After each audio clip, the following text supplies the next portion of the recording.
Welcome to the Bill Kelly Podcast, critical discussions in critical times. Here's your host, Bill Kelly.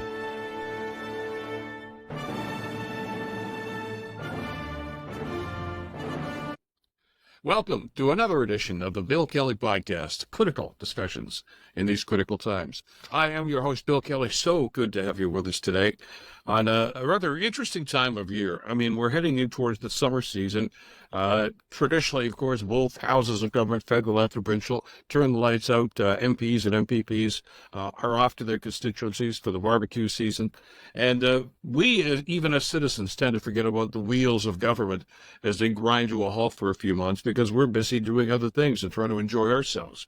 But there was a report that came out just a couple of days ago that I hope we don't ignore. Because if we do and just shove it in a bottom drawer someplace, I think we do so at our own peril. Some parliamentarians have been accused this week of conspiring with foreign governments.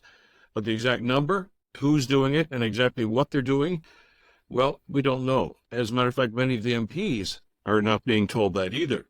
This all comes from a report from the National Security and Intelligence Committee of Parliamentarians. Pretty big name, right? It's a group of MPs and senators who hold top secret security clearance, and that's an important part of that. Top secret security clearances and are permanently bound to secrecy under the Security of Information Act. So they've been doing some research, along with staff members, of course, about these accusations of foreign interference. Well, they released their report just a couple of days ago, and it's pretty damning, and it's pretty concerning, too. In this report, they allege that some MPs and senators are wittingly helping foreign governments like China and India meddle in Canadian politics. Now, of course, as you might expect, the allegation has sparked outrage and expressions of distrust on Parliament Hill. Conservatives calling on the Liberal government to release the identities of the parliamentarians who are under suspicion. Well, that's not going to happen. And this is not just because we don't want to hurt their feelings, and this is not just a cover your ass thing. Go back to what I just said about 10 seconds ago, okay? The very act that was used as the foundation for forming this committee says they are bound to secrecy permanently. They can't release those names, okay? If they do, then they're in contravention of the act, and they can be charged. So even for the opposition members to start screaming and hollering and saying, we want all the details about this, is really just, it's a falsehood. They know it's a falsehood, and it's easy for them to get up and yell and scream and shake their fists in anger and say they should be doing this because they know they can't. So they're safe in that sort of an accusation and that sort of a demand, knowing full well that the government and that committee, which is not just Liberals, by the way, made up of all parties, they cannot comply with such a request. But we're going to get into that in greater detail later on. In fact, the report was issued just a couple of days ago, and as you might expect, it was outraged on Parliament Hill and in the press gallery and nationwide about the fact that there seems to be not just some smoke here, but some fire to that smoke about foreign interference. However, the next day in question period, because Parliament was still in session, and that's an opportunity, of course, for the opposition members to just roast the government, and they've been trying to do that for the last number of years on things like inflation and price of gasoline, groceries. You know, we hear that on question period all the time. But the next day, after this report became public information, question period, not one question, not one opposition MP stood up and asked the government about this report. Interesting, isn't it? The insinuation here is maybe some conservatives, maybe some NDPers are also insinuated in this. Now, the report that was released is heavily redacted, so that's where all the black ink is in there, and we're never going to find those names out. At least doesn't seem that we're going to anyway. But the government's hands are tied simply by the definition of what this act is all about. Now, we've talked with our good friend Phil Gursky, who's a former CSIS advisor, of course, and analyst, who said this very thing. And part of the problem you've got here is you've got people who can do this investigative stuff, but they can't lay charges. They don't have the authority to do that. That falls within police services, including the RCMP. Now, the RCMP says it's not going to comment on whether there is an active criminal investigation into any parliamentarian. Maybe they are, maybe they aren't. We don't know. They did confirm, though, that there is an active investigation going on about these allegations on what they call a broad range of interference efforts in Canada, including matters of interest with democratic institutions. Nudge, nudge, wink, wink. They're talking about Parliament here, gang. That's what it comes down to. But the question that we have to ask ourselves here, is this foreign interference or is it domestic collusion? Are we having MPs and senators actually colluding with foreign governments? Well, according to this report, that's going on, which is why I think that we have to dig a little deeper here, or at least demand that our legal authorities and our policing authorities start to dig a little deeper. Just a couple of things there. I obviously don't want to read the whole report, but I have, on this podcast.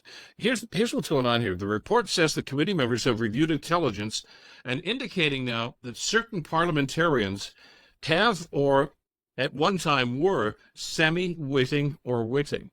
In other words, colluding, knowingly or maybe not, naively, with participants with foreign states to interfere in Canadian politics. They're talking about things like pretty serious allegations, communicating frequently with foreign missions before, during campaigns to obtain support from community groups or businesses with diplomatic missions from those countries, accepting knowingly funds or benefits from some of these foreign people and agencies, promoting foreign diplomatic officials and providing them with privileged information on the work and opinions of fellow parliamentarians. All the committees that are ongoing, the work that they do in Parliament Hill, this confidential report about such and such, whether it's trade or whether it's COVID vaccines, whatever the case, I'll meet you, behind the alley there in midnight tonight and, we'll share information. I know, it sounds like pretty covert stuff, but apparently it's going on. And it has been happening here in Canada for quite some time, including things like providing information learned in confidence from the government to known intelligence officers of foreign states. Now, I feel the same way you do. When I see these sorts of allegations, I say, I got to know who these people are. But, and this is a big but, the next step has to be to pass this information on to the RCMP, and they are the ones who will decide whether or not charges can be laid. It would be stupid, quite frankly, to simply release the names of the MPs who are listed in this, because what are the definitions? What do you consider to be colluding with the enemy? Is it going to a fundraiser from a Chinese community group that's trying to raise funds for your re-election or election campaign? I donated. I bought a $10 ticket to somebody's spaghetti dinner to raise funds for an MP, or is it something more egregious? We don't know. But that's where the investigation and where the authorities have to come in, and it's something that I think has to be done sooner than later. And we can't just slop this off. I know, for generations now, we've thought, well, who cares about Canada, but that spy stuff was going on between Russia and the UK and the United States. Nobody cares about little old Canada. Yeah, they do. They do, because there is intelligence here, whether it's medical, whether it's military, or that is out there. Because we are a member of the Five Eyes. We share confidential information with the United States, with the UK and our allies in Australia. And even though we may not have generated that intelligence and that information, we do have it at our disposal. So some of these foreign entities may well look at that and say, do we try to penetrate the United States intelligence agencies or the UK? Or do we just go to Canada because they seem to have their defenses down? And I think that's something that we need to talk about, and we need to be very concerned about here right now. These foreign governments seem to be able to access confidential data from Canada with relative ease, really, and that's worrisome. That's really problematic for us right now. That we've got to understand that we're in a much different world. It's a more dangerous world, and Canada is a participant in it, whether they like it or not. And frankly, we got to step up our game. And this is not a partisan issue. This is a Canadian government issue and a Canadian security issue. When we've talked to members of law enforcement on a national level, and we've talked to CSIS members, not just Golgorski, but others, the common complaint and the common plea to government is give us more resources. We're stuck in this international game of intrigue here, spy versus spy such as it is, and we just don't seem to have the tools that are needed for this. And that ultimately comes back to Parliament, really, because they're the ones that decide where the money is going to go. I think it's time, if there's one takeaway from this, at least in the short term, with the information that we have so far, it's time for our elected officials to step up here, really. And I know we've talked about this theme before, but man, this really underscores the need for it at this stage. Put aside your juvenile attempts at partisan cheap shots, which is basically what we seem to be doing in Ottawa. That's what our MPs are doing. That's what they use question period for, basically to score political points against the opposition or the government, whatever the case might be.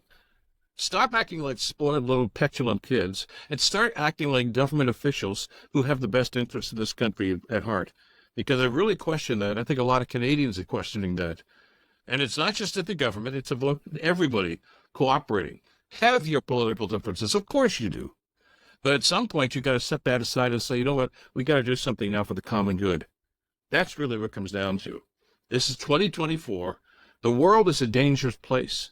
We've got players who have been emboldened by weak governments or governments that have been complicit with despots and traitors and dictators. And we're stuck in it. We can't just say, well, we're not going to get involved. You're involved simply because we're a player here. We are a member of NATO. We are a member of NORAD. We are a player whether we like it or not. And we need to step up our game. And governments have to understand that. I don't care what your political stripe is right now. It's about time that you quit being petulant, quit being petty and partisan, and start working on Parliament Hill now for the best interests of Canada during these very, very stormy and very, very unpredictable geopolitical times. That's it. This edition of the podcast. I'm so glad you could be with us. You can find us, of course, wherever you get your podcasts. Spread the word. Enjoy your holidays and stay informed. Until next time, I'm Bill Kelly. Bill Kelly Podcast brought to you by Wizen's Law, personal injury lawyers. Listen, you didn't choose to get injured, but you can choose the right lawyer. Wizen's Law, 905-522-1102 or wizenslaw.com.